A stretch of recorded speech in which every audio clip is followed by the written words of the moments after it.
Thank you sir, thank you so much doctor Pranab, doctor Amit and doctor Pranab academy के सारे members. बस मैं यही बोलना चाहूंगा, मुझे नहीं पता है कि डॉक्टर प्रणब एकेडमी ज्वाइन करने के बाद मुझे क्या क्या मिला है, क्या क्या सीखा हूँ, बट इतना जरूर पता है कि I am totally transform person after joining this academy. और जो ट्रांसफॉर्मेशन मेरे अंदर आई है, that has change my being. और जो मेरा बीइंग चेंज हो गया है, तो मैं तो अब दूसरे लेवल पर हूँ। हर चीज में पॉसिबिलिटीज ढूंढता हूँ, and I try to find out अगर कोई चीज काम नहीं हो रहा है तो I just make it sure कि ये चीज कैसे होगा।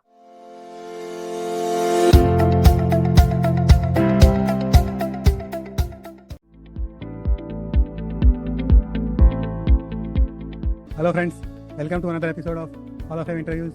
And today we have a very dynamic surgeon with us. He's an ENT surgeon and he has done his MS from Assam Medical College. Then he has worked in All India Institute of Medical Sciences with Dr. Deka, who was the director there. And after that, he has worked in multiple government units and other places. But now he has established a subsidiary hospital, and this is doing very, very well. And one thing very important about M.K. Gupta sir is he's a very fast absorbing things. Anything which opportunity comes, so he picks it in time and takes action on it. So he's an action taker surgeon. He's also written a book on silent epidemic of hearing loss, that is deafness, and he is on an aim to get our country hearing loss free by 2047. So welcome Gupta sir, and congratulations to Hall of Fame. Congratulations and welcome to the Hall of Fame interview.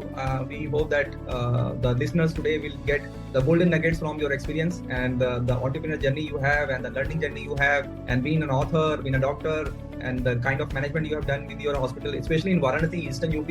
This kind of management, we are so delighted to have you on this set. Thank you so much for joining. Namaste, and I'm really feeling humbled and honored to be here in the Hall of Fame interview. And this is my Dil se Aabhar and Namaste to all the inspiring members of Dr. Pranur Society. Thank you so much for inviting me to this HOF interview. Thank you, sir. Thank you, sir.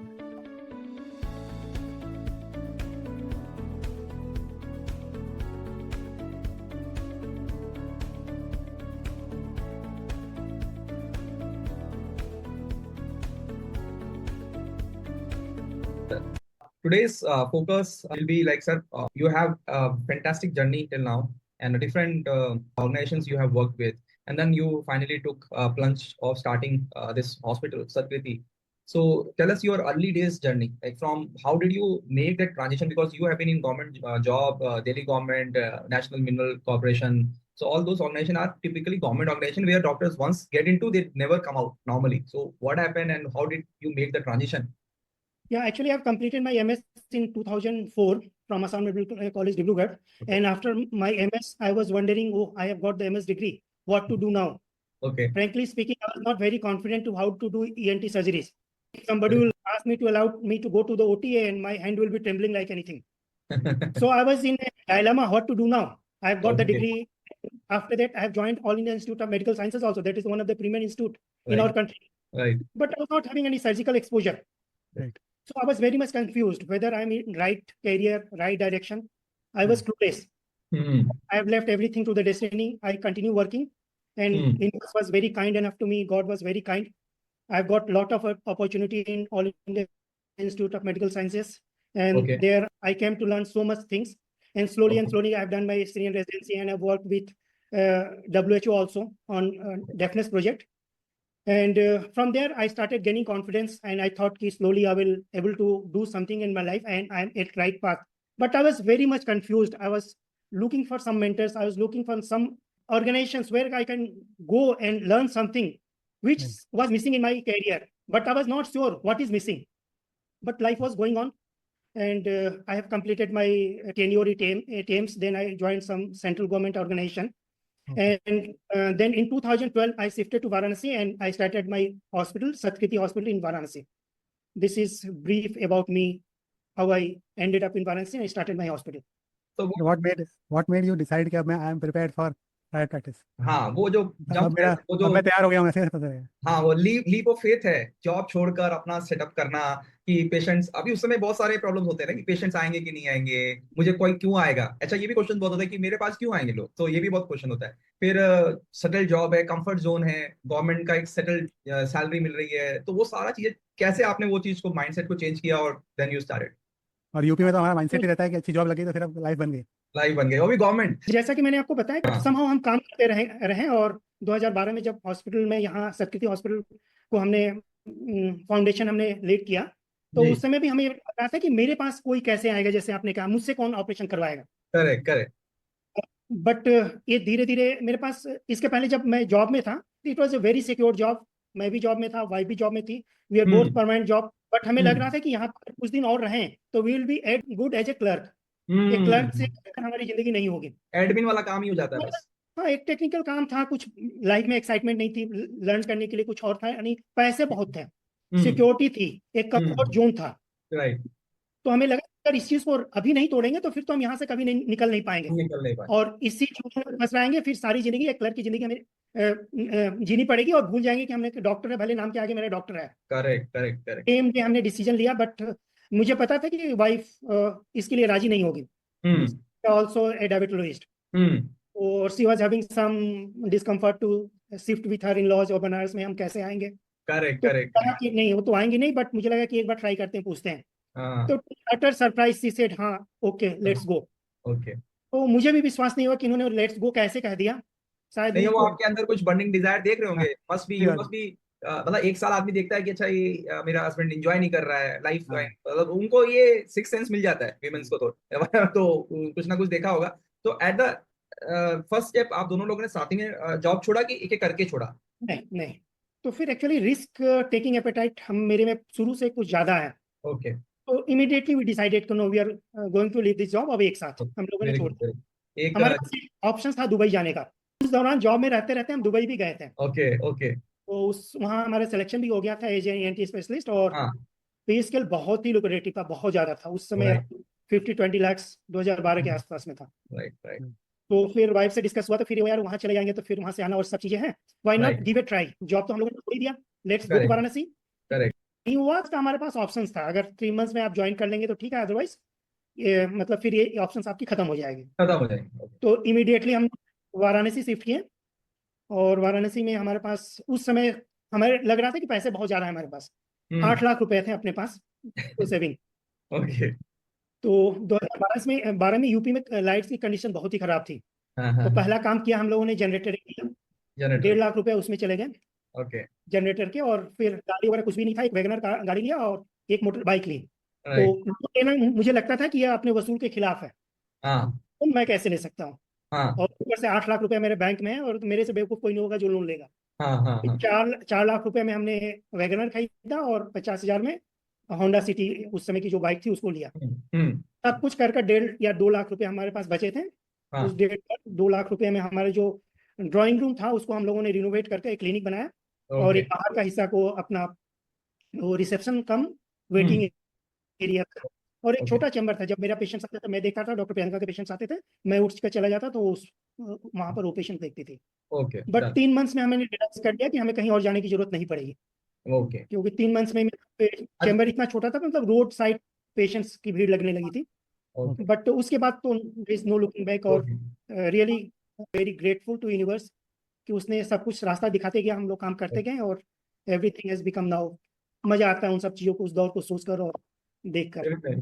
ये सही है। आपने बोला कि loan loan लेना आपके असूलों के खिलाफ था, राइट? ऐसे ये बहुत डॉक्टर्स का ऐसा माइंडसेट है कि even they are building a good hospital, building a new hospital जो कि शायद करोड़ों में जा रहा है प्राइस, उसमें भी they are not sometime they are not willing to take loan. So वो जो आपने एक्सपीरियंस किया, क्या वो सही है? वो माइंडसेट सही है कि लोन लेना ही नहीं चाहिए और ऐसी अपने सेविंग से ही सब कुछ इन्वेस्ट कर देना चाहिए? लोन वाली चीज अगर हम कहें तो उस दौरान जो मेरी ये माइंडसेट थी, बस आज के डेट में जब 2012 से 17-18 तक मैं अपना उसी क्लिनिक में सब कुछ काम किया, फिर 18 में हमने डिसाइड किया, 18 या 19 के आसपास, कि नहीं हमें हॉस्पिटल बनानी है। तो दो we are having sufficient amount of money in hand, but हमने एक भी पैसा अपना कैश यूज नहीं किया, सारा पैसा लोन लिया। और आज के डेट में भी जब भी हमें मौका मिलता है हम हमेशा लोन के लिए जाते हैं। Very good. अभी बच्चे के लिए हायर स्टडी के लिए अभी हम लोगों को उसको बाहर कहीं भेजना है, पैसे की हमें पास कोई दिक्कत नहीं है, बट उसके लिए भी हम लोन लेंगे। तो लोन तो एक ऐसी चीज है कि until we are not going for loan, वो आपके ग्रोथ हमेशा वो रोक देगी। और ये जो हमारा माइंडसेट होता है कि लोन से हम उसमें ईएमआई ज्यादा दे रहे हैं, मैं क्या करता हूँ, जब भी अगर सपोज मैंने 50 लाख का लोन लिया, सेम पॉइंट ऑफ टाइम अपने फाइनेंशियल एडवाइजर के साथ बैठता हूँ, और 50 लाख में सपोज 5 साल या 10 साल का टेन्योर है, तो उस टेन्योर के लिए मेरा जो ईएमआई का पैसा जाएगा, उतने अमाउंट का मैं एक एसआईपी शुरू कर देता हूँ। SIP कर देते हैं, राइट? 5 साल या 7 साल का वो टेन्योर खत्म होने के साथ साथ SIP के थ्रू उससे ज्यादा पैसा मेरे पास आ जाता है, तो करेक्ट। लोन पूरा मेरा इंटरेस्ट हो जाता है और कुछ अमाउंट एडमिनिस्ट्रेटिव अमाउंट आ जाते हैं। तो ये आपकी माइंडसेट जब आपके फाइनेंशियल एडवाइजर के साथ बैठिएगा टोटली चेंज हो जाएगा और फिर लोन लेना आपको मजा आ जाएगा सर। और इतनी अच्छी चीज है लोन कि लोन का माइंडसेट खत्म हो जाएगा आपके अंदर से।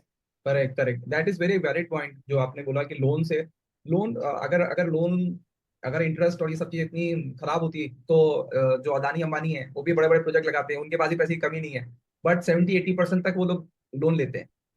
क्योंकि लोन एक ऐसा इंस्ट्रूमेंट होता है जो आपके एक तो आपका there is always one principle that cash in your bank is always good rather than no cash.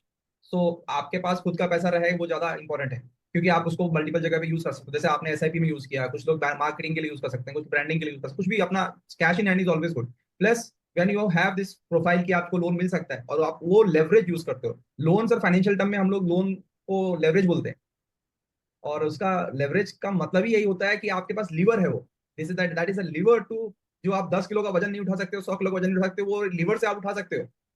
तो वो जो लोन का जो चीज होता है वो लीवर होता है कि आप लेवरेज ले रहे हो अपने बिजनेस में। तो वो जो लेवरेज का पार्ट है वो हम लोग समहाउ बहुत सारे डॉक्टर्स उसको लेना नहीं चाहते हैं और अपनी सेविंग यूज कर लेते हैं। और सेविंग यूज करने के बाद जब वो रियल वर्ल्ड में आते हैं, जब उनको काम करना होता है, एक्चुअल में काम करना होता है, जिस काम की वजह से आपका बिजनेस रन करेगा, वो काम का पैसा बाहर लोन से नहीं मिलता है। For example marketing, operation, HR, इन सब चीजों के लिए आपको लोन नहीं मिलेगा। तो आपकी खुद की सेविंग अगर है, वर्किंग कैपिटल है, वही लगेगा, राइट? तो जो जिस चीज के लिए लोन मिल सकता है स्टार्टिंग से, तो उसके लिए आपको अप्लाई करना चाहिए। ऐसा मुझे ऐसा ऐसा एक्सपीरियंस हम जितने डॉक्टरों से कंप्लीट बात करते सर सबसे एग्जाम्पल मैं दूंगा कि कभी भी आप मार्केट में जाइए, कहीं भी जाइए, आपके वॉलेट में अगर जिस दिन पैसा नहीं है, हैं, राइट? भले ही आपको 2 रुपए खर्च करने हैं, तो आप डिस्का मतलब बहुत आसान नहीं फील होता है। और जिस दिन हाँ, पॉकेट आपका होता है, एक कॉन्फिडेंस आती है आपके अंदर। कॉन्फिडेंस अपना अलग रहता है। यस तो यस, जब बैंक में आपका पैसा रहता है, आपको कॉन्फिडेंस देता है कि I can do anything. Correct correct.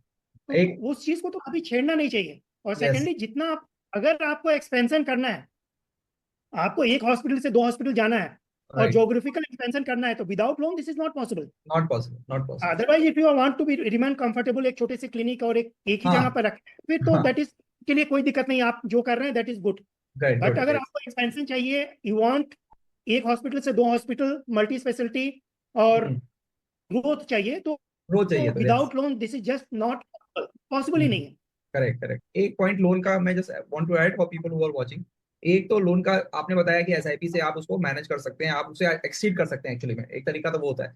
दूसरा तरीका ये होता है कि इनिशियल कैपिटल बहुत लगता है और आपकी जो लोन की EMI होती है वो इनिशियल इंटरेस्ट ज्यादा होता है, प्रिंसिपल कम होता है। तो आप इंटरेस्ट ज्यादा देते हो इनिशियल ईयर्स में, और आप धीरे धीरे तो वो जो EMI का पार्ट जाता है 90% इंटरेस्ट जाता है। तो मान लो आपको लोन मिला, जो प्रोजेक्ट लोन मिलता है या मेडिकल इक्विपमेंट लोन मिलता है, वो ऑलमोस्ट 7 साल के आसपास का मिलता है, उससे ज्यादा मिलता नहीं है। तो अगर होम लोन नहीं लिया, होम लोन लिया होता तो 15-20 साल के लिए, कुछ लोग डॉक्टर ऐसा भी यूज करते हैं, होम लोन लेते हैं और उसको यूज करते हैं for the construction, which is according to their will and understanding. वो करना चाहिए नहीं करना चाहिए एक डिफरेंट इशू है। बट अगर आपने प्रोजेक्ट लोन लिया जो 7 साल का, या मेडिकल इक्विपमेंट लोन लिया जो 7 साल का है, तो आप 7 साल का वेट मत करो उसको खत्म करने में। ऐसा नहीं कि आप EMI बना रहे हो 7 साल का, तो आप फिर इक्वलेंटली EMI ज्यादा दे रहे हो और इंटरेस्ट भी दे रहे हो। आपको किक स्टार्ट करने के लिए वो कैपिटल मिल गया, और फिर आपने जो 7 साल की जगह पे उसको 3 साल में ही खत्म कर दिया। जब आप 3 साल में खत्म कर दोगे तो आपका जो इंटरेस्ट कंपोनेंट है जो वो बहुत कम रहेगा। आप फटाफट फटाफट प्रीपे करोगे। तो आपकी जो फर्स्ट बल्क कैपिटल रिक्वायरमेंट है वो लोन से आ गया। फिर आपने 5-6 महीने उसको EMI दिया, जो नॉर्मल EMI आपका जब तक कैश फ्लो आना स्टार्ट होगा। और जैसे ही कैश फ्लो आना स्टार्ट किया, आपने रीपे करना स्टार्ट किया, प्रीपे, और प्रीपे करके इसको 3 साल में खत्म कर दिया। तो उससे आप देखोगे तो आपका इंटरेस्ट का, अगर आप ओवरऑल इंटरेस्ट निकालोगे तो आपको 2-3% ही इंटरेस्ट लगा होगा। ये जो हॉस्पिटल आपने बनाया उसके दौरान आपकी क्या क्या लर्निंग्स रही, मतलब व्हेन यू एक्चुअली कंस्ट्रक्टेड और एस्टैब्लिश दिस हॉस्पिटल, तो इनिशियल स्टेपिंग स्टोन जो थे आपके शुरुआती पहले 2-3 कदमों में, क्या क्या चीज़ें जो चैलेंजिंग होती है, जो ध्यान रखनी चाहिए कोई बनाते वक्त? अगर से कोई डॉक्टर 5 साल या 7 साल प्रैक्टिस कर लिया और उसके लिए अगर पैसे कहाँ से आए सोचने की जरूरत पड़ रही है, तो कुछ ना कुछ फॉल्ट है। कहीं ना कहीं कुछ गड़बड़ है। तो उस फॉल्ट को हमको दूर करनी पड़ेगी कि 7 साल के प्रैक्टिस के बाद अगर हमको ये सोचना पड़ा है कि अगर हम अपना हॉस्पिटल नहीं बना पा रहे हैं। और दूसरी चीज है कि इट्स नॉट अबाउट सब के लिए नहीं बोल रहा हूँ, कुछ लोगों के अंदर जनरली ये है कि हम लोग गलत तरीके से पैसा कमा सकते हैं, बट लोग ये भूल जाते हैं कि सही तरीके से पैसा कमाना बहुत आसान है। अगर हम उस रेट रेस में नहीं पड़े करेक्ट। कि गलत तरीके से हमको पैसा कमाना है, क्योंकि वहां गलत तरीके से जब पैसा कमाने जाते हैं वहां बहुत कंपटीशन है। सही तरीके से जब पैसा कमाने जाएंगे वहां कंपटीशन नहीं है। दैट इज तो वेरी गुड लर्निंग। उस चीज को अगर हम डे वन में डिफाइन कर लें और उस रेट रेस से हम बाहर आ जाएं, जनरली क्या होती है कि हम लोगों को ये, जब हम हॉस्पिटल्स खोलते हैं और हम आते हैं, जी ये बोला जाता है कि आप इस बंदे को पकड़ लो, इस पीआरओ को पकड़ लो, ये आपको इतने सारे पेशेंट्स ला कर देगा, इस Correct. तरीके से कर देगा। बट आपके पीठ के पीछे वो बंदा पेशेंट तो 10 या 15 ला कर दे दे रहा है, वो पीठ के पीछे उस पेशेंट के साथ क्या कर रहा है आपको नहीं पता है। वो एक्सपीरियंस का You आपको are नहीं। totally not having any control on your patients. Right. और दूसरा, सपोज उस पेशेंट्स कोई भी पेशेंट्स आकर आपको लाकर दे दिया, वो बोलेगा कि मेरे को इतना कुछ दीजिए, मेरे कुछ खर्चे एक्सपेंसेस आए हैं। करेक्ट। आपने उसको एक्सपेंसेस दे दिया, उसी चुंगल में फिर आप फंसने जाते हैं और वो फिर एक दिन आता है वो बंदा आपके सर के ऊपर बैठ जाता है। Yes yes yes true. Day one से हमने एक प्रिंसिपल रखा था कि इस तरह के कोई भी इंसान मेरे हॉस्पिटल में घुस नहीं सकता है। एंड डायरेक्ट मेरे जो भी कम्युनिकेशन होते हैं डायरेक्ट पेशेंट से होते हैं। Direct D2C, direct to consumer आप बात करते हो। तो हमने डे वन से जिस पेशेंट्स को ऑपरेट किया वो पेशेंट्स मेरा पीआरओ बन गया। और वो पेशेंट्स मेरे लिए इस तरह की ब्रांडिंग करती है सर, कोई डिजिटल मार्केटिंग और कोई ब्रांड मार्केटिंग क्या करेगा, शायद भी मेरे लिए उतनी ब्रांडिंग नहीं कर देगा जो मेरा पेशेंट्स करता है मेरे लिए। True true true true. तो वो जो फौज मैंने खड़ा किया पीआरओ का मेरे अपने ऑपरेटेड पेशेंट्स का, all because of blessings of the universe. आज के डेट में भी वो patients they are so loyal, so faithful, so grateful कि आज आते हैं तो मिलते हैं। और ये चीज मेरे को बहुत हेल्प किया। और मैं जितने लोग हैं जो अपने प्रैक्टिस इनिशियली शुरू करते हैं, मैं उन सबसे करूंगा, ये कठिन है थोड़ा सा इनिशियली, 6 महीने साल भर आपको लगेगा, दिक्कत परेशानी आएगी, बट लॉन्ग रन में आपको जो फ्लाइट देगा, जो ग्रोथ देगा, you will become unstoppable. Unstoppable. और फिर आपको शायद मार्केटिंग की भी जरूरत नहीं पड़ेगी। और आज के जमाने में तो मैं सभी लोग से बोलूंगा कि it is very easy and very, actually आपको अपना पर्सनल ब्रांड बनाना चाहिए। पर्सनल ब्रांड के लिए जो मार्केटिंग आप बनाओगे और मार्केटिंग करोगे, बहुत सारे डॉक्टर्स को ये एक परसेप्शन है कि हम मार्केटिंग नहीं कर सकते या एड रन नहीं कर सकते हैं। तो उसके लिए भी हम लोग कम्युनिटी में बताते हैं कि how you can not reach out directly to the patient. आप ऐसा नहीं कहते कि जाइए और डायरेक्टली बोलिए कि आप मेरे क्लिनिक हॉस्पिटल में आइए, बट आप अपना पर्सनल ब्रांड तो बना सकते हैं। और उसमें बुक भी जैसे आपने लिखी एक बड़ा पार्ट है, आप सोशल मीडिया पे आपने वीडियोस डालते हैं, आप अपने बारे में बताते हैं, बहुत सारे तरीके हैं जो हम एजुकेशनल पर्पस के लिए यूज करते हैं, बट देन वो कंज्यूमर के दिमाग में पर्सनल ब्रांडिंग बना देते हैं। एग्जैक्टली वही एजुकेशनल वाला सर। मार्केटिंग के लिए कोई मार्केटिंग एक्चुअली डॉक्टर्स के कॉन्सेप्ट में आता है। मार्केटिंग मतलब हम अपना विज्ञापन दें। वी आर नॉट विज्ञापन, we are not giving ads, we are educating our patients. Correct. हम एजुकेशन के लिए कोई रोक नहीं सकता हमें। Correct correct. तो आप उसको दिमाग में बैठा लियो कि विज्ञापन है, दैट इज नॉट विज्ञापन। नहीं, I am not asking my patients to come and visit me only. Correct. You can go and visit any ENT specialist हाँ, in the world, in the country, in Varanasi, in UP. Correct. These are the problems you should have a look. आप इस पर थोड़ा सा ध्यान दीजिए। Absolutely. आप उसको एजुकेट करोगे तो सर वो पेशेंट किसी के पास नहीं जाएगा, आपके पास आएगा। बस वही बात है। आप YouTube पे आपने एजुकेशन मटेरियल डाला, Instagram में डाला, आपने जब आप वैल्यू ऐड करना स्टार्ट करोगे लोगों की लाइफ में, लोग अपने आप अट्रैक्ट होंगे आपके उससे। तो एक अच्छा है कि यू हैव अ एनवायरनमेंट। तो आज के जमाने में प्लीज बिल्ड योर ब्रांड। और जो टूल्स एंड टेक्निक्स हम लोग बताते रहते हैं कम्युनिटी में, एक जो सर पेशेंट कम्युनिटी ऐप हम लोगों ने स्टार्ट किया, जहाँ पे आप अपनी कम्युनिटी, जैसे आपके अभी ब्रांड एम्बेसडर्स बने हुए हैं सब, वो उस जमाने में बने हुए हैं। हम चाहते हैं कि आज के जमाने में वो एक पूल में बने और आपकी खुद की ऐप हो, उसके अंदर सारे लोग इंक्लूडेड हो और वो लोग दूसरे लोगों को भी ऐड कर सकें और आपकी ऐप ओपन हो, लोग हेल्प ले सकें। तो वो पूरा एक क्या होता है, ब्रांडिंग का इकोसिस्टम बन जाता है अपने आप। डेफिनेटली आपने जो ऐप बताया बहुत ही हेल्पफुल है। और डेफिनेटली मैं तो इस चीज को एनरोल करने वाला हूँ। और मेरा जो भी जितने पेशेंट्स हैं और सब चीजों को, उनको मैं डेफिनेटली एक पूल पर ले आऊंगा। और is definitely going to give our hospital a big boost. और मेरे पेशेंट्स को भी इससे बहुत ज्यादा राहत मिली। बहुत yes, great sir. Yes sir. ये मार्केटिंग और ब्रांडिंग वाली चीज जो आई, जैसे उसमें एक चीज करना चाहूंगा। जैसे लोग एक पहले कंफ्यूज होते थे कि सेलिंग और marketing, what is selling and what is marketing. तो एक्चुअली सेलिंग के पहले मार्केटिंग आती है। एब्सोल्युटली। आप मार्केटिंग नहीं, सेलिंग नहीं हो सकती है। बट आप लोग तो गुरु हैं, आप ही लोगों से सिखाऊं कि आज नया कॉन्सेप्ट आ गया जो आपने बता रहा है कि ब्रांडिंग। अब मार्केटिंग के पहले ब्रांडिंग आती है। ब्रांडिंग अगर आपकी ब्रांडिंग नहीं है तो फिर मार्केटिंग भी बेकार है। तो आपकी जो ऐप है ब्रांडिंग को build, it's a very good, मतलब बहुत बड़ा ब्रह्मास्त्र है बेसिकली। जब when you are a brand, तो फिर मार्केटिंग तो और आसान हो जाती है। एब्सोल्युटली। और अगर आज के जमाने में it's about the personal branding, जैसे बोलते हैं हम लोग बताते हैं कम्युनिटी की, people buy you first then your services. तो अगर आप अपने मार्केटिंग में आप ये कर रहे हो कि मेरे पास इतनी टेस्ला की MRI मशीन है, इतना एक्सरे है, इतना लोगों को समझ में नहीं आता टेक्निकल, तो मैं सब डॉक्टर्स को बोलता हूँ ये सब करने से अच्छा अपना ब्रांड बनाइए। क्योंकि इंडिया में आज भी लोग डॉक्टर पे ही भरोसा करते हैं, डॉक्टर ड्रिवन ही है हेल्थ केयर। तो आज के पास आपके पास फ्री टूल्स हैं, यूट्यूब है, इंस्टाग्राम है, लिंक्डइन है, बहुत सारे टूल्स हैं जो आप यूज कर सकते हो। अपनी पर्सनल ब्रांड बनाओगे तो लॉन्ग टर्म आपको काम आएगा, और आपका एक्सपीरियंस, पेशेंट का एक्सपीरियंस, आपका जो बीच में कट प्रैक्टिस है, ये भी सब कम होगा, क्योंकि लोग आपसे अट्रैक्ट होंगे। It is about you, it is not about your services. वो बाद में आएगा, विच इज सर्विसेज तो सभी लोग दे रहे हैं ना। How you make a differentiation. सब लोग क्लिनिक में वेटिंग पीरियड में टीवी लगा रहे हैं, सब लोग पानी पिला रहे हैं, सब कुछ कर रहे हैं, आप क्या डिफरेंस है? So, आपका खुद का पर्सनैलिटी इज द डिफरेंस। तो अगर आपने वो बना लिया तो everything will fall in place, और इसके लिए कोई रोक नहीं रहा है। ओके, कोई मेडिकल गाइडलाइन ऐसा नहीं बोलता है कि आप एजुकेशनल पर्पज से वीडियो नहीं बना सकते हो।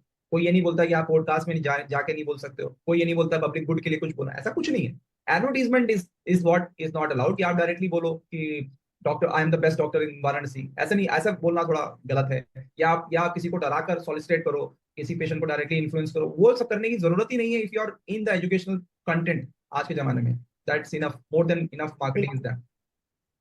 यस सर, सर कुछ बोल रहे थे। सर मैं बोल रहा था कि आपने मार्केटिंग के बारे में बताया, ब्रांडिंग के बारे में बताया, और जब एक बार सेलिंग के बारे में बताया, तो एक्चुअली पेशेंट आपके पास है, तो आप उसका पेशेंट का जो जर्नी है उसको किस तरह से, किन किन पॉइंट्स पर ध्यान देते हैं? कि जब हम लोग आए थे आप वहाँ थे, I was impressed by your hospitality, तो how do you do that, how do you take care of the patient experience in your hospital? अगर समय पूछा जाता है किसी से, तो हम लोग क्राइस्ट, बिफोर क्राइस्ट और आफ्टर क्राइस्ट बोलते हैं कि क्राइस्ट के पहले ये स्थिति थी हिस्ट्री में, और क्राइस्ट के बाद ये चीज होती है। तो मैं अपना, मेरे बारे में कोई पूछता है तो मैं बोलता हूँ मेरे लिए तो क्राइटेरिया है डॉक्टरप्रेन्योर। बिफोर डॉक्टरप्रेन्योर मेरा लाइफ ऐसा था, आफ्टर डॉक्टरप्रेन्योर एकेडमी मेरा लाइफ ऐसा है। ओके, बीसी और एसी को मैं बीडीओ और एडी में कन्वर्ट कर video ready, before doctorpreneur and after doctor. Okay, तो मेरे तो बीडी और एडी है। तो बीडी के पहले, बिफोर डॉक्टरप्रेन्योर अपना वही लाइफ चल रही थी सब कुछ, मतलब। और आफ्टर डॉक्टरप्रेन्योर मेरा बहुत पर्सनल और प्रोफेशनल दोनों में बहुत सारे चेंजेस आए हैं। ओके, और ये जो चीज आपने जर्नी पूछा था, पेशेंट्स की जर्नी कैसे मैप करते थे, इसके पहले हमने बहुत ज्यादा कुछ ध्यान नहीं देते थे। ठीक है, पेशेंट्स आया, ऑलरेडी ज्यादा लंबी लिस्ट है, पेशेंट्स दिखा रहे हैं, हमें क्या करने की जरूरत है। बट कहीं ना कहीं फिर मैं रियलाइज किया, ठीक है पेशेंट्स आ रहे हैं, इतनी ज्यादा भीड़ है, बट कहीं ना कहीं मुझे हो सकता है कल को हमें दिक्कत आएगी। तो फिर मैंने पेशेंट मैपिंग शुरू की हॉस्पिटल। तो उसमें हमने क्या किया, सपोज जैसे पेशेंट आया, मेरे दरवाजे पर आया, इंटरेक्शन होती है उसका मेरे रिसेप्शनिस्ट से, रिसेप्शनिस्ट का उस रीड करेगी पेशेंट के साथ, तो कैसे बात करेगी। थर्ड उसका इंटरेक्शन होगा, जब रिसेप्शनिस्ट बोल देगी कि ठीक है आप बैठ जाइए, तो वेटिंग एरिया में जब पेशेंट बैठ रहा है, तो उस वेटिंग एरिया का उसका एनवायरनमेंट कैसा रहेगा, उसको प्रॉपर टाइम, अगर उसको गर्मी का समय है तो कोई उसको चाय के लिए, पानी के लिए पूछ दिया, ठंड के समय है तो कोई चाय के लिए पूछ दिया।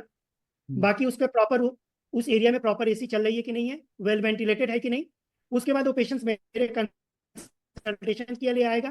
कंसल्टेशन के पहले फिर मेरे चैम्बर के बाहर एक रिसेप्शन है, तो उस रिसेप्शनिस्ट के साथ जो इंटरेक्शन होगा वहां पर उसकी क्या पेन पॉइंट्स हैं। मेरे पास पेशेंट्स आएगा, उसके बाद वो मेरे इंटरेक्शन के बाद वो पेशेंट्स को कोई दिक्कत परेशानी हो रही है, मेरे इंटरेक्शन के बाद पेशेंट्स को मैंने कुछ एडवाइस किया कि आपको कुछ जांचें करवानी है, वो प्रोसीजर रूम में गया।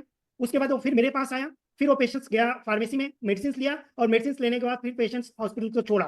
तो हर एक टच पॉइंट को जब मेरे हॉस्पिटल को टच कर रहा है, उस हर को मैंने मैप किया। और इस मैपिंग हमने 2-3 पेशेंट्स जो मेरे पुराने हैं उनको हमने बोला कि देखिए आपके जर्नी को हम मैप करेंगे, और हर चीज हम आपसे पूछेंगे कि इस स्टेज में आपको क्या दिक्कत आई, क्या परेशानी आई, और आप फ्रेंकली हमें बताइएगा। ये नहीं सोचते हुए कि गलत चीज बोल देंगे तो सर को या हॉस्पिटल को कुछ खराब लगेगा। अगर कुछ गलत चीज आप बोलिएगा तो हमारे लिए काफी हेल्पफुल लगेगा। ओके, तो कस्टमर मैपिंग का जो प्रोसेस है उसमें कस्टमर को इंक्लूड किया, आपने पूछा उन लोगों से? बिल्कुल बिल्कुल। और 10-15 पेशेंट्स को मैंने खुद किया, सर्वे किया, मैं पर्सनली किया। और उसके बाद फिर ऑलमोस्ट 100 पेशेंट्स को मैं अपने टीम को लगाया मैप करने के लिए। और उसके बाद जो आप लोगों ने वो जो कल्चर और जो कुछ देखा, उसके बाद फिर सारा कुछ हमने, क्योंकि पेशेंट्स हमने अपने हिसाब से बना दिया, बट हम तो वहाँ बैठते नहीं रिसेप्शन में। करेक्ट, हम तो इंटरेक्शन करते हैं, तो जनरली हम सोचते हैं कि ये हो रहा है सही है, बट वो पेशेंट पॉइंट ऑफ व्यू सही है कि नहीं है वो पेशेंट ही बताएगा। राइट राइट राइट, हम लोग बताते हैं एसओपी चेकलिस्ट, आपने पूरा प्रॉपर्ली बनाकर सिस्टम बना दिया, उसका इंटीग्रेट कर दिया। बिल्कुल बिल्कुल। और एक चीज जैसे हम लोग के ये इसमें ग्रुप में लोग जो इससे स्ट्रगल करते हैं गूगल रिव्यू से, तो रिव्यू से वो भी आइडिया आपसे ही मेरे को मिला था कि science of delegation. Correct correct. तो जब भी पेशेंट्स मेरे से मिल लेता है, कंसल्टेशन पूरी खत्म हो जाती है, तो पेशेंट्स को हम लोग डायरेक्टली ये नहीं बोलते हैं कि आपका गूगल रिव्यू लेना है। राइट। तो वो पेशेंट्स जाता है वहां पर, उनकी सब रिकॉर्ड एमआरडी डिपार्टमेंट में, तो एमआरडी में जाता है तो वहाँ पेशेंट्स की सारे रिकॉर्ड हम लोग एक बार स्कैन करते हैं। Okay okay okay. तो वहां पर उसकी जो भी प्रिस्क्रिप्शन है, प्रिस्क्रिप्शन की एक रिकॉर्डिंग हो जाती है, और वहां पर अपना बुक हर पेशेंट्स को देते हैं। That is cost complimentary. Hmm. और उसी समय फिर मेरे अपना जो भी वहां पर जो रिसेप्शनिस्ट है उनसे बोलती है if you are satisfied with our services या आपका कोई फीडबैक है तो हमें दे दीजिए। We don't Okay. Ask for Google, we ask whether Okay. If give any suggestion any feedback. आप एक वहां पर हमने एक वो रखा है स्कैनर, उस स्कैनर पर ऑलमोस्ट पहले हमें डर लगता था कि रिव्यू खराब देंगे, हाँ, नेगेटिव बट रिव्यू का। अभी तक ऑलमोस्ट 99% 5 स्टार से नीचे कोई देता ही नहीं है हमें। और Fantastic. ये सारे लोग जाकर मेरा रिव्यू चेक कर सकते हैं, it's open. Wow. सत्यज्योति Awesome. Hospital में आप जाकर देखें, 5 स्टार्स के नीचे किसी का रिव्यू ही नहीं है। फैंटास्टिक। सो दैट मींस आप एक तरीके का एग्जिट इंटरव्यू कर रहे हो जब पेशेंट एग्जिट हो रहा है, एक तरीके से एग्जिट पे आपने उनको बैठाकर समझाया और स्कैन किया और उसी समय you took the chance to ask for Google review, right? ऐसे रैंडमली आप जाकर उनको हाँ, बोलिएगा कि एक रिव्यू दे दीजिए, हमें बताइए एब्सोल्युटली फिर नहीं हम correct that should be very smooth, very smooth. Correct correct. हम लोगों ने आपने सर उस पेशेंट को जो बेस्ट स्टेट ऑफ माइंड में रखा है, जब उसको अच्छे से ट्रीटमेंट मिल गया, एक किताब भी मिल गई and is happy to go home, that is the best time to take the review. और सेकेंडली सर हमको हमेशा ना वी शुड गिव वैल्यू। मैं अपने टीम मेंबर्स को बोलता हूँ कि अगर मेरी फीस 1000 है तो वी शुड नॉट थिंक 1000 है तो हम उसको 10,000 की वैल्यू कैसे दें। तो इस पर Correct. मैं और मेरा टीम हमेशा काम करती है। तो वी नेवर, जैसे काफी लोग बोलते हैं कि पेशेंट से हम चार्ज कैसे करें, पेशेंट से हम पैसा कैसे मांगे, तो ये ट्रांजेक्शन्स कभी आती ही नहीं है पेशेंट के साथ हम लोगों का, क्योंकि हम ट्रांजेक्शन्स नहीं बात करते, हम वैल्यू बात करते हैं कि हम पेशेंट्स को वैल्यू कैसे दें। और जब वैल्यू आ जाती है ना, कि जैसे हमने वैल्यू सर 3 तरह की होती है। सपोज हमने किसी से 100 रुपया लिया और उसको हमने 50 रुपया का सर्विस दिया, तो उसको हम चीटिंग मानते हैं। हमने उसको 100 रुपया दिया और 100 रुपया का हमने सर्विस दे दिया। हाँ, उसने हमने क्या किया, 100 रुपया दिया और 100 रुपया दे दिया, हम्म लेकिन हमने उसको 100 रुपया लिया और 1000 रुपया का वैल्यू दिया। Correct. This will create something extra ordinary. Extra, हाँ, वो जो फीलिंग है जब until unless you give more than what they have given you, तभी वो फीलिंग आती है जब when people are वो आपके ब्रांड एम्बेसडर बन जाते हैं, which is nice. अगर बुक के लिए हम देखें, हम सोचे कि यार 400-500 रुपए की बुक हम पेशेंट्स को तो ऐसे ही दे रहे हैं, हाँ 100 रुपया का उसको फोल्डर दे रहे हैं, हाँ, तो फिर मेरा कॉस्ट कैलकुलेशन में सब कुछ चला जाए, करेक्ट करेक्ट करेक्ट करेक्ट तो फिर उस पेशेंट को वैल्यू नहीं दे।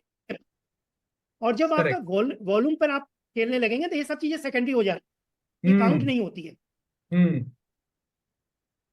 और सर वो गूगल रिव्यू के लिए और नेगेटिव रिव्यू के लिए I just want to tell everyone that in the community we have build a system जहां पे आप नेगेटिव रिव्यूज से डरने की जरूरत नहीं है। We have build a system where you can capture negative review, still it is not going to the public domain. ऐसा सिस्टम बनाया हुआ है, उसको हम लोग पॉजिटिव क्यूआर सिस्टम बोलते हैं। और एक जीएमबी के लिए हमने एआई ड्रिवन प्लेटफॉर्म भी बनाया, जहाँ पे मोस्टली क्या होता है कि गूगल रिव्यू लिखने के लिए कस्टमर को प्रॉब्लम होता है, वो देना चाहता है बट उसको प्रॉब्लम होता है कि क्या लिखें, अभी उनको लिखना नहीं आता। अगर या तो लैंग्वेज की प्रॉब्लम है या बोलने की प्रॉब्लम है, वो कैसे टाइप करें, तो वो लोग थोड़ा डरते हैं।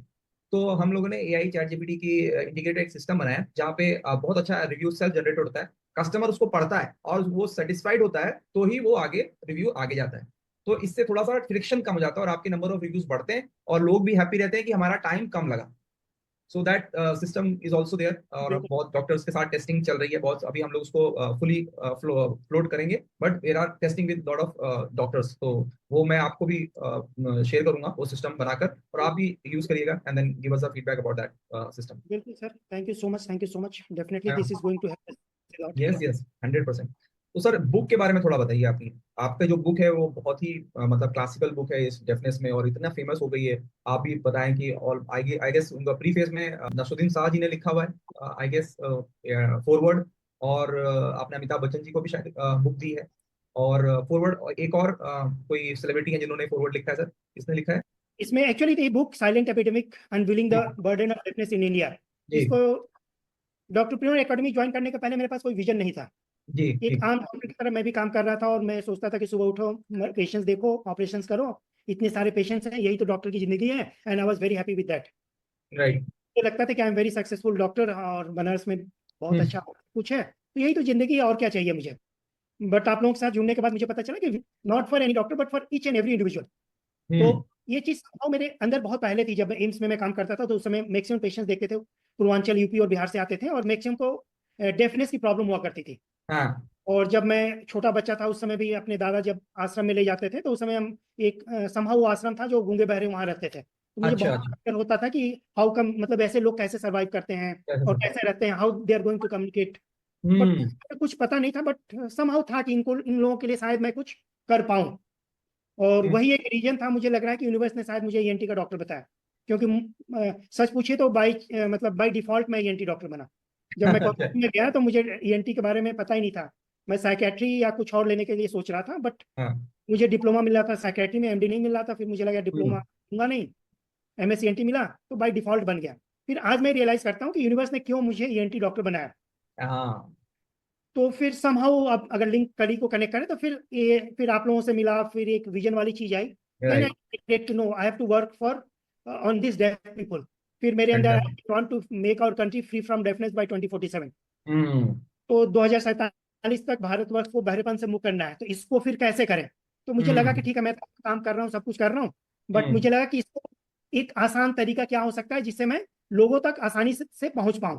हम्म, तो मुझे किताब ही सबसे आसान तरीका लगा ओके, कि बुक एक सबसे आसान तरीका है, माध्यम है जिसे आप लोगों तक अपने संदेश बहुत आसानी तक पहुंचा सकते हैं। एब्सोल्युटली, बट ये सब चीजें फिर आपके एकेडमी में आकर बुक राइटिंग और सब चीजें हुआ, तो फिर हमने लगा कि नहीं, एक बुक मुझे लिखनी चाहिए। और this absolutely, was aligning with my vision also to make hmm, our country from deafness by 2047। तो फिर मुझे बुक कैसे लिखनी है, बुक कैसे लिखी जाती है, कैसे पब्लिश होगी, कोई आइडिया नहीं था, हम्म, कुछ भी आइडिया नहीं था। हम्म, इनिशियली एक झिझक थी कि यार फिर कैसे, मतलब मेरा बहुत ज्यादा टाइम लगेगा, हम्म, तो डॉक्टर हूँ, पेशेंट्स मेरे सफर करेंगे, ओटी में मेरी राइट, आएगी, करेक्ट, बुक लिख भी दिया तो पब्लिश कैसे होगी, हाँ, फिर इतने सारे पैसे खर्च होंगे, फिर कौन हम्म, करेगा, बहुत दिक्कत है। हम्म, तो एक साइंस और आप लोगों से सीखी मैंने, हु नॉट हाउ। इसको हम्म, अगर टाइम मिलेगा तो डेफिनेटली मैं चर्चा करूंगा आपसे। तो एक हम्म, तो साइंस ऑफ डेलीगेशन, दूसरा हु नॉट हाउ। तो फिर हमने बस एक टीम को अलाइन किया कि जो जो मेरे दिमाग में कॉन्सेप्ट आते गए उनको मैं बता गया कि ये चीज लिखो, ये चीज लिखते रहो। राइट, तो वो सारा ड्राफ्ट, मेरे सारे आइडियाज को, मेरे सारे क्रिएटिव्स को, मेरे सारे थॉट्स को एक जगह वो लिखते गए लिखते गए। ओके, और फिर उसको जब मेरे को टाइम मिलता था उसको मैं फॉर्मेटिंग या उस चीज को एडिट करते गया, करेक्ट, और बहुत आसानी से वो किताब लिख गई। और आई वाज सरप्राइज कि मतलब लिखने के साथ साथ that becomes Amazon number 1 best seller, वाह, जो कभी मैंने सोचा भी नहीं था। सोचा भी नहीं था, राइट, और उसके बाद फिर ये नसरुद्दीन शाह जी हाँ, अपने विजन से जुड़ गए। ओके, मतलब is very happy to join our mission of deafness free India by 2047। Right, Narayana Murthy ji Narayana Murthy, हाँ, मैं उनका नाम भूल रहा था, राइट, इन्फोसिस के हाँ, चेयरमैन है, वो इससे जुड़े हैं, और he is also willing to join our vision of very, deafness free India. Okay, Amitabh Bachchan very fantastic, और chief of air staff, hmm, और बाकी जैसे यहाँ पर जो काशी का नरेश हैं, हाँ, Kashi Naresh is also very much interested. और ऐसे इतने सारे लोग जुड़ते जा रहे हैं जो कि मैंने कभी सोचा ही नहीं था, एक बुक की वजह से, एक बुक के वजह से। This again I am very grateful to universe, क्योंकि बिना उसके यूनिवर्स के ब्लेसिंग से, और शायद समहाउ यूनिवर्स ने आप लोगों से मुझे मिलाया, वो यूनिवर्स का ही ब्लेसिंग था। वो तो सर क्या है कि आपका इंटेंशन होता मिला। है तो आपके सोर्सेस आ जाते हैं, आपका आपके खुद का इंटेंशन इतना है तो आपके पास हो जाएगा। वो बोलते हैं there is a will there is a way. आपका विल होना चाहिए कि आप सर्च तो कर रहे हो, सीकर है तो सोल्यूशन तो निकल जाएगा। तो सोल्यूशन कई बार क्या होता है का, कि जो क्लास में सब बच्चे होते हैं और सर सबको पढ़ाते हैं और कुछ बच्चे आउटशाइन करते हैं, that is hmm, because you take the maximum advantage of the things which are told and some things which are not told. आपने दोनों चीज़ों को समझ लिया और दोनों चीज़ों को इम्प्लीमेंट किया, और क्या एक्शन करना चाहिए क्या लिया नहीं करना चाहिए। और डिसीजन लिया, क्योंकि लोग इतना कुछ होने के बाद वेबिनार में कभी हमारे पास 500 लोग बैठे हैं वेबिनार में, सब लोग सुन रहे हैं, तो कुछ लोग एक्शन लेते हैं, कुछ लोग आगे जाते हैं, कुछ लोग ऑलमोस्ट सब लोग जो है जहाँ पे वो हैं वो सोचेंगे उसके बारे में। मैंने तो कुछ डॉक्टर्स ऐसे मिले जो मेंबर बने, जो शायद 4-5 वेबिनार देख कर मेंबर बने, पहली बार में नहीं। सो एक झिझक जो है एक्शन टेकिंग की, वो अपने को रिस्ट्रिक्ट करती है, ग्रोथ रिस्ट्रिक्ट करता है। तो हाँ, मेरे ख्याल से एक्शन लेना चाहिए, चाहे 10 में से आप जब एक्शन लोगे तो 2-3 गलत भी होंगे, कई बार आपके पैसे भी खराब होंगे, एनर्जी भी खराब होगी, टाइम भी खराब होगा, लेकिन उसमें से 7 और 6 एक्शन आपको आगे ही ले जाएंगे। तो और मुझे सर लगता वो, है मैं मानता हूँ कि वो 7 एक्शन हमारे लिए उतने इंपॉर्टेंट नहीं जितना इंपॉर्टेंट जो 3 हमने गलत 3 किया। एक्शन नहीं आपने लिए, करेक्ट, नहीं तो 3 एक्शन इतना हमको अरे लर्निंग दे देगा ना, लर्निंग का, इतनी लर्निंग का, ज्यादा वो लर्निंग देगी कि हमको आगे बढ़ने में बहुत ज्यादा हेल्प मिलेगा। करेक्ट। नेक्स्ट टाइम दो दो गलत होंगे, उसके बाद एक गलत होगा, फिर गलत होना बंद हो जाएगा। बट बट ये है कि गलत आपका गलत होना चाहिए सर। सही है, हाँ, नहीं आप नया चीज ट्राई करोगे तो हमेशा गलत वही तो होगी होगी, आप ब्रेक कुछ डाउन भी नया लाइफ ट्राई में करो। बहुत जरूरी है। जी जी जी, बिल्कुल बिल्कुल, ब्रेक डाउन जब तक नहीं रहेंगे, ब्रेक थ्रूज होंगे ही नहीं। एब्सोल्युटली फैंटास्टिक, और ग्रेट, इस बुक के वजह से सर एक चीज और बहुत अच्छी हुई कि I have become member of this कोalition for global hearing. इस बुक के वजह से सर एक और इंटरनेशनल रिकॉग्निशन भी मेरे को मिला है कि I correct have correct, become member for coalition for global hearing health. और हम्म, ये पेंसिल्वेनिया के एक ऑर्गेनाइजेशन है, they are working on deafness world okay, level पर। अच्छा, तो इसकी वजह से I become member of that society also. So वाह, इट्स दैट बुक ओनली, अगर ये बुक नहीं रहता तो ये सारा चीज मुझे पता भी नहीं होता है, और इतने सारे लोगों तक पहुंचना, इतने सारे ऑर्गेनाइजेशंस तक पहुंचा, इस वर्ष मतलब सिंपली नॉट पॉसिबल। नहीं पॉसिबल है। और even sir I remember that you got recognition from WHO also, तो वो उसके बारे में बताइए सर, कैसा क्या आपको तो अवार्ड मिला है, उसके बारे में आपने बताया नहीं, इंपॉर्टेंट थिंग। सर इतने सारे मतलब डॉक्टर प्रिनोर एड, वो एडी वाला है ना, आफ्टर डॉक्टर प्रिनोर, डॉक्टर बहुत लंबी है। राइट। तो एडी के बारे में, उसके पहले हम बोले कि आप आपके जुड़ने के बाद मतलब Satkirti is the first ENT hospital dedicated for ENT in whole Purvanchal, okay. And we are the first ENT hospital to start coblation surgery in Varanasi. Oh We fantastic. are the first ENT hospital to start ADCI, that is मतलब we have got this funding from government of India. तो ये almost 1.5 साल पहले हुआ है। We are the first ENT hospital which has got NABH accreditation. अच्छा। Purvanchal. Okay. तो और मतलब और जैसे आपने जो इसका बताया, we have got WSD small grant award from WHO. Okay. This award is given to only 39-40 organizations all over the world. All over the world. और डॉक्टर प्रियोन एकेडमिक से मिलने के बाद we are one of the 39 organisations all over the world to receive this award. वाह। तो all credit goes to the universe, to Yes. Doctor Amit, to doctor Pranav and doctor Priyon academy. नहीं नहीं sir, we are just means, आपका action है, आपकी intention है। As we keep telling people की videos बनाने के लिए आपका कंटेंट और इंटेंट इंपॉर्टेंट है, वैसे ही आपके सक्सेसफुल होने के लिए आपका सिर्फ एक्शन और इंटेंट इंपॉर्टेंट है, नथिंग एल्स। तो आर्टिफिशियल इंटेलिजेंस बोलते हैं ना सर, AI, अगर आपको सब सक्सेसफुल होना है तो सिर्फ एक्शन और इंटेंट, ये AI इंपॉर्टेंट है रादर देन चैट GPT और कोई और टूल। अगर आपका एक्शन और इंटेंट है तो आप सक्सेसफुल जरूर होंगे। ये तो पूरा हार्डवर्क भी आपका है, मेहनत भी आपकी है, हम तो सिर्फ yes, we are innocent by standards. बस वी आर सो हैप्पी कि you got this thing rolling. Sir वही चीज चाहिए, क्योंकि हमने बोला कि 2004 हमेशा 2004 में मैं चले जाता हूँ। हर चीज डिग्री रहने के बाद, सब कुछ रहने के बाद, एक प्रीमियम इंस्टीट्यूट में काम करने के बाद आवाज क्रॉस, मुझे क्या चाहिए, what was missing in my life, मुझे पता ही नहीं था। अगर उस समय शायद आप लोग मिल गए होते या और सब चीज हो तो चीजें कुछ और होती। हाँ स्पीड, थोड़ा प्रोसेस स्पीड हो जाता और चीजें कुछ और होती, और definitely that is going to become happen. अभी भी लोग बोलते हैं तू इतना कुछ करते रहता है, अंबानी से भी मतलब अंबानी को भी तुम पीछे छोड़ेगा क्या? तो हम हम ये बोलते हैं कि यार किसी दिन तुम लोग ये बोलोगे कि अंबानी मेरे तरह काम करता है, काम करता है। Not I am working like Ambani. हाँ मतलब आपका गोल है, विजन है, पर्पस है लाइफ में, तो आपको बस फिर और क्या चाहिए, मतलब यही है life. Everything is possible because doctor प्रिनोन एकेडमी क्या करता है sir, it's not teach you, आपको ये नहीं सिखाता है तुमको अच्छा डॉक्टर कैसे बनना है, या मार्केटिंग बन जाएगी, या 10 पेशेंट्स हाँ तुम्हारे पास आ जाएंगे। हाँ ये आपके माइंडसेट को चेंज करता है, एब्सोल्युटली और जब तक आपका माइंडसेट चेंज नहीं आएगा आपके अंदर ट्रांसफॉर्मेशन नहीं आएगी। करेक्ट। जब एक बार आपके अंदर ट्रांसफॉर्मेशन आ गई, आपकी बीइंग चेंज हो जाती है, और जब आपकी बीइंग चेंज हो गई यू बिकम अनस्टॉपेबल, आप तो एक लीडर बन जाएंगे, मतलब आप दुनिया को सर तहस नहस कर दोगे, एब्सोल्युटली। बहुत बढ़िया। और हम लोग ये क्यों सर का तांडव शुरू हो जाएगा। स्टार्ट जाएगा दूसरे तरीके का। तो ये हम लोग फोकस करते हैं सब लोग डॉक्टर के साथ कि we work holistically, professional as well as personal aspect पे।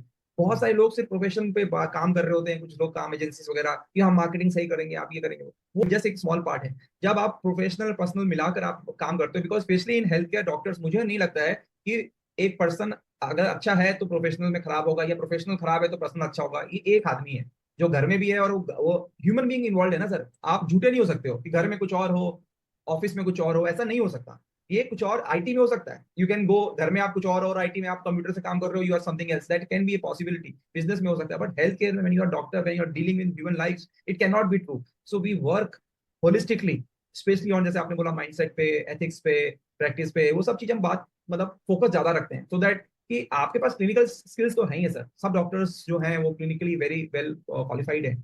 उनको एक हमारा फोकस होता है कि हम उनको स्टेबल और ग्रोथ के पर्सपेक्टिव से उनका कुछ नए एवेन्यूज खोल सकें, नया माइंडसेट दे सकें। लोग पेशेंट्स का भी एक पर्सपेक्टिव चेंज हुआ है, तो जो नया टेक्नोलॉजी है, नया चीज आ रही है, उसके बारे में आपको बता सकें, क्योंकि you are always 24/7 involve in your operation. तो आपको जो नया चीज हो रही है वो पता नहीं चलती है। तो हमारा क्या था कि हम जो वीकली कॉल लेते हैं सैटरडे को, हमारा फोकस होता है कि चलो कुछ और नया विंडो, नया अपॉर्चुनिटी, नया चीज हम बता सकें कि सर ये नया चीज आया, आपको देखो, आपको अच्छा लगता है तो you apply in your life. बस वही काम है लगातार, हर सैटरडे यही काम लाइव सेशंस में होता है। बिल्कुल सर, क्योंकि ये जर्नी जो लोग बोलते हैं कि नहीं from doctor I have become an entrepreneur, उसी में ये लोग मतलब लोगों को लगता है कि दे मतलब अचीव सो मच थिंग, और डेफिनेटली ये तो अपने आप में बहुत बड़ी अचीवमेंट है। बट व्हाट आई फाउंड मतलब find very appropriate for Dr. Prion Academy is you not only become a entrepreneur, you become a transformational leader. Correct. Right. तो ये ट्रांसफॉर्मेटिव जर्नी है। तो मैं ये बोलूंगा कि आप लोग ये जो लिखते हैं कि एंटरप्रेन्योर जर्नी, इंसान की बीइंग चेंज हो रही है, और जब बीइंग चेंज हो जाएगी तो सर वो तो कुछ भी कर देगा। एब्सोल्युटली। और ये पर्सनल इम्पोर्टेंट है सर, आज के टाइम में जहाँ पे ट्रस्ट डेफिसिट है with in patient community and doctors, जो आज के टाइम में, एंड वी फोकस की वो जो पुराना एक प्यार था, एक ट्रस्ट था डॉक्टर्स और पेशेंट के बीच में, वो और रेस्पेक्ट था, वो वापस आ जाए। और वो वापस तभी आएगा जब आप आज के मीन्स अप्लाई करोगे and you can show the people की what good you are doing. ठीक है ना? वो जरूरी नहीं है कि आपकी सर्विसेज क्या है, वो तो आप शो करते ही हो अपनी उसमें, लेकिन what good you are doing it should come into the media. क्योंकि मीडिया में क्या होता है, बहुत ज्यादा नेगेटिविटी आ गई है, बहुत ज्यादा। 100 में से अगर एक डॉक्टर भी ऐसा कुछ खराब कुछ होगा तो वो ज्यादा हाईलाइट होता है, 99 लोगों को पता भी नहीं होता है। तो with this academy, with this community, with our website and social media, हम लोग कोशिश करते हैं कि positive side of the doctors also come into the public domain. तो that is one of the perspective, इस मतलब विजन है हमारा इस कम्युनिटी को रन करने का। बिल्कुल मेन सर। इंटेंशन ये है कि सर जैसे आप अपनी ज़िंदगी में कोई भी चीज़ों से अपडेटेड रहते हैं, तो that will give you an edge over the others. मतलब आप अगर डॉक्टर अकेडमी में हैं, you should be special because you are updated with the current knowledge as well as your temperament is grounded. Yeah. दोनों चीज़ें ज़रूरी होती है। That is what is our motto. Awesome sir, awesome. कुछ और add? एक चीज और बोलना चाहूंगा सर, ऐड करना चाहूंगा जी। कि लोग जैसे डॉक्टर्स के अंदर बहुत ही हिचक होती है कि हम पेशेंट से ये चार्ज कैसे करें, और ये पेशेंट से अगर ये फीस, मैं सर्जिकल फीस मांगूंगा तो पेशेंट शायद चला जाएगा। ये प्रॉब्लम तभी आती है when if you are not having your own brand. ये चीजें बिल्कुल आपकी खत्म हो जाएगी।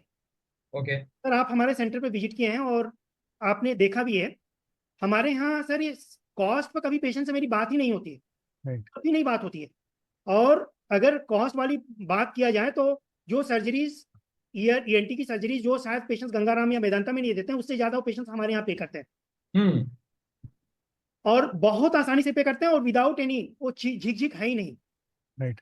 बिकॉज द पेशेंट्स जब मेरे पास या मेरे सेंटर पे आ जाते हैं तो उनको पता चलता है कि यहाँ पे उनको एक वैल्यू मिल रही है। Yes yes. और जब वो वैल्यू मिलती है तो पेशेंट कभी भी पैसे में बात नहीं करते हैं। और ये डर हमें तभी रहेगी जब हम पेशेंट को वैल्यू नहीं देंगे। यस। तो इस पर अगर हम अपना काम करना शुरू कर दें तो Right. ये वाली जो झिझक है और जो हमारे इनसिक्योरिटी है कि हम पेशेंट से पैसा चार्ज और सब चीजें, आपको सर्विस तो देनी है, उसमें तो कोई डाउट ही नहीं है। डाउट ही नहीं है। अगर हाँ। आपका माल ही खोटा है तो सर तो फिर तो उसको फिर आप काम क्यों कर रहे हैं, मत करिए। हाँ। लेकिन अगर आप सर्विस दे रहे हैं, if you are giving best result, if you are giving best service और best value, then you should not hesitate about taking charge also. Yes. Then again if you are not taking charge, you are doing a crime. Yes. फिर वो True, value, वो सब चीजें आप कैसे दे पाओगे? Right. और लोग Correct. हमेशा पैसे से तौलते हैं कि हमने इतना पैसा दिया तो ये चीज हम, वो वैल्यू कभी भी पैसे से आप तौल ही नहीं सकते हैं। तो करेक्ट इस करेक्ट। चीज को अगर हम लोग स्ट्रॉन्ग कर दें तो ये वाली जो हिजक है वो सब चीजें भी हमारी खत्म हो जाएगी। राइट। और आपका जो छोटा छोटा एलिमेंट है ना सर, स्टाफ का बिहेवियर है, गेट कीपर का बिहेवियर है, अंदर जाके एक एक स्टेप में जो आपने एसओपी चेकलिस्ट लगाए हैं और स्टाफ को जो ट्रेनिंग दी है, और आपका खुद का एक जो करिश्मा है अपने स्टाफ के साथ, और वो एक मेरे ख्याल से वो पर्कुलेट करता है लोएस्ट स्टाफ तक, और वो एक्सपीरियंस पेशेंट देखता है। ऐसा नहीं है, पेशेंट को फील होता है ये सब चीजें, और ये कहते आप हैं ना, यथा राजा तथा प्रजा। करेक्ट, बस वैसे ही है सर। बहुत बढ़िया लगा आपसे ये बात करके और सुनकर, और मुझे लगता है एवरीवन चीज हु और नया शुरू कर दिया सर आप लोगों के इंस्पिरेशन से ही और डॉक्टर प्रेन्योर एकेडमी की टीचिंग से, जी एक नया ज्वाइंट वेंचर हम लोगों ने शुरू कर दिया है। जी ओके। जो भी मल्टी स्पेशलिटी हॉस्पिटल्स हैं जी तो उनको ईएनटी डॉक्टर्स रखने में उनको लगता है कि फिर एक ह्यूज अमाउंट सर्जरी, मतलब हाँ उनको एक कॉस्ट देना पड़ता है, उनको पे राइट इतना ज्यादा 4 लाख 5 लाख रुपए की सैलरी कैसे देंगे। करेक्ट अब हम उनका ये अभी तो वाराणसी से शुरू किए हैं और इसको पैन इंडिया हम ले जाने की कोशिश कर रहे हैं। Correct. Going to outsource the ENT department of all multi speciality hospitals. तो आप रन करोगे उसको? उनका मल्टी स्पेशलिटी हॉस्पिटल्स हमारा संस्कृति रन करेगा। ओके। और एक जगह में सपोज हमने 2 या 3 हॉस्पिटल्स को ले लिया, एक ईएनटी डॉक्टर्स रहेंगे and they will go and visit all 3 doctors, और वो इस ईएनटी डिपार्टमेंट का मार्केटिंग, पेशेंट्स का फ्लो और पेशेंट्स का ट्रीटमेंट सारा हमारी रिस्पॉन्सिबिलिटी रहेगी। बहुत बढ़िया। Okay, very nice. और वो डॉक्टर्स को भी एक सिक्योर्ड पोजीशन मिल गया, he will have a secured job, और एक अच्छा सैलरी जो कि मतलब वो इनिशियली प्रैक्टिस में उनको नहीं मिल पाएगी, उससे ज्यादा उनको वो सैलरी मिलेगी।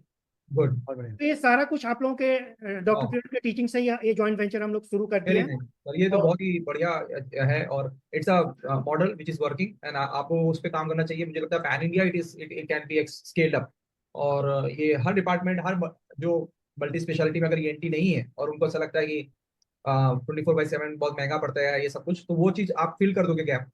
तो बहुत बढ़िया है, very very very very good model. इतना कुछ सर डॉक्टर से मिलता है ना सर, इसलिए आप बोले कि और कुछ बताइए। और इसमें इतना कुछ बताने की वजह सर 2 दिन मेरे साथ बैठ जाइए, मेरा चीज खत्म नहीं होगा। अरे हाँ सर, हम लोगों को भी लगता है कि 2 दिन बात करते रहे, आपसे सीखते रहे क्या क्या चीजें आप इम्प्लीमेंट कर रहे हो। तो आप लोगों ने एक और सिखाया था पार्किंसंस लॉ। ये हाँ। जब डॉक्टर्स बहुत ज्यादा इसमें पड़े रहते हैं, जैसे कोई काम दे दिया, वो डॉक्टर मतलब उन लोगों को पता ही नहीं रहता, चलो ये काम होगा 3 दिन में होगा, 4 दिन में होगा। तो हाँ। पार्किंसंस लॉ ये करता है कि work expand to fill the available time. Correct Yeah. Correct correct. तो अगर हम आप फिल नहीं करोगे तो कुछ और फिल कर ही देगा। हाँ, तो 2 दिन का काम 2 महीना में कहाँ चला जाता है पता ही नहीं चलता है। यस। Right. तो जब भी हम काम किसी को डेलीगेट करते हैं, वो डेफिनेटली उसको हम वो दे देते हैं, आपके right. 4 दिन का समय है, 5 दिन का समय है, 2 घंटे का समय है, और वो करेक्ट। काम हो जाता है। हाँ और जब तक वो टाइमलाइन नहीं देते हैं डेलीगेशन के साथ, वो फैलते रहता है। चलता है। तो तो थैंक यू सो वो मच तो फॉर आप ऑल दिस टीचिंग्स गाइडेंस। बस No, sir, we are lifelong together in your growth. And we are so happy कि आगे भी हम लोग ऐसे ही ग्रोथ देखते रहेंगे। आपके हर साल एक नया इनिशिएटिव होता है and it is really good. I think which you keeps you young, keeps us also and your staff so happy कि कुछ बड़ा चीज हो रहा है। एंड हम लोग सर जिस मापक पे अपना जो काम तोलते हैं या फिर जो हमारा एम है, जो हमें करना है, वो यही है कि आप लोग अगर सक्सेसफुल रहेंगे और आप लोग अगर प्रॉस्पर करेंगे तो we are more than happy and we are more than content. Yes we believe in, we want that all the Dr. Academy members should be absolutely successful in their whole endeavors, whatever they do, whether they do digital marketing, whether they do digital counseling or consultation online or offline, or maybe endeavors like this जिसमें आप कोई innovative चीज़ कर रहे हैं या फिर कोई franchise कर रहे हैं, हर चीज़ में भी believe that you should be successful. Correct correct sir. और sir as you told us that आप ये बुक जो भी लिसनर है अगर उनको चाहिए तो they can fill the form which is given below this video. तो डिस्क्रिप्शन में एक फॉर्म होगा, एक लिंक होगा जहाँ पे आप अगर डॉक्टर गुप्ता की साइलेंट एपिडेमिक बुक आपको चाहिए free of cost, you can fill that form और सर के टीम से आपको वो बुक पार्सल हो जाएगी, कोरियर हो जाएगी। Correct sir? जी सर, एक गूगल फॉर्म है, उस गूगल फॉर्म को फिल कर देंगे, क्योंकि अपना बेसिक पर्पस है अवेयरनेस जनरेट करना, लोगों को पता चले डेफनेस कितनी बड़ी प्रॉब्लम है। तो we are very happy to courier this book to that concern doctor और कंसर्न पर्सन। उस फॉर्म फिलअप कर दें और हमारी टीम जैसे ही आपकी फॉर्म आ जाएगा विद इन 2 to 3 days वो किताब आपके पास कोरियर से पहुंच जाएगी। Awesome sir, that is fantastic. और बहुत अच्छा गिफ्ट है सब लोगों के लिए। एंड और लोगों को अगर डॉक्टर गुप्ता और सत्यनिधि हॉस्पिटल के बारे में जानना है तो लिंक उनकी वेबसाइट का भी गिवन है। You can go and see what he is doing, contact him, connect with him, learn from him and whatever help he can do he will be all more than willing to help everyone who are reaching out. ठीक है sir? And हम लोग भी अपना, अगर आपको we have to join doctor academy community, we always run Sundays workshop जहाँ पे you can come join in the webinar, understand who we are, what we do, how we can help you, and then take a informed decision and then come inside the community. Okay, so the link for that is also given below. Register for the next webinar and we'll see you inside. So thank you sir. Thank you so much for your time. मजा आया, मुझे तो ऐसा लग रहा है 1-2 घंटे और बात कर सकते हैं। So thank you so much for giving us Thank you so much doctor Pranav, doctor Amit and doctor Pranav academy के सारे मेंबर्स। बस मैं यही बोलना चाहूँगा, मुझे नहीं पता कि डॉक्टर प्रणव अकेडमी ज्वाइन करने के बाद मुझे क्या क्या मिला है, क्या क्या सीखा हूँ, बट इतना जरूर पता है कि I am totally transform person after joining this academy. और जो ट्रांसफॉर्मेशन मेरे अंदर आई है that has change my being, और जो मेरा बीइंग चेंज हो गया है तो मैं तो अब दूसरे लेवल पर हूँ। हर चीज़ में पॉसिबिलिटीज ढूंढता हूँ and I try to find out, अगर कोई चीज़ काम नहीं हो रहा है तो I just make it sure कि ये चीज़ कैसे होगा, ना तो मेरे लाइफ में है ही नहीं। And thank you so much for giving me this transformational journey and bringing all this transformation inside me। दिल से बहुत बहुत धन्यवाद और आभार।